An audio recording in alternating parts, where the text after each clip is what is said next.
না না প্রায়োরিটি দেখুন, নওশাদ আমাদের পরীক্ষিত বন্ধু এবং বাংলার রাজনীতিতে কখনোই হুমায়ুন কবিরকে এবং নওশাদকে এক করা যাবে না। হুমায়ুন কবিরের একটা মন্তব্য নিয়ে বাংলার রাজনীতিতে অনেক কথা হয়েছিল এবং হওয়াই উচিত, যে উনি যখন বলেছিলেন লোকসভা ভোটের আগে যে 30% আমরা মুসলমান আছি, এখানে 30% হিন্দু আছে, আমরা কেটে ভাসিয়ে দেবো।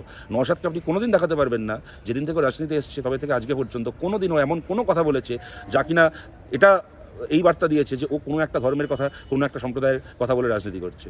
কোনো দিন বাংলাদেশে যখন হিন্দুদের ওপর অত্যাচার হয়েছে, পশ্চিমবাংলার মাটিতে প্রথম যে দলটা রাস্তায় নেমেছে, বাংলাদেশ হাই কমিশনারের সামনে বিক্ষোভ দেখিয়েছে, বাংলাদেশ হাই কমিশনের সামনে, তা হচ্ছে আইএসএফ, নওশাদ সিদ্দিকীর নেতৃত্বে। সুতরাং এবং নওশাদের সাথে আমাদের বা আইএসএফের সাথে আমাদের এই মানে আমাদের পরীক্ষিত বন্ধুত্ব।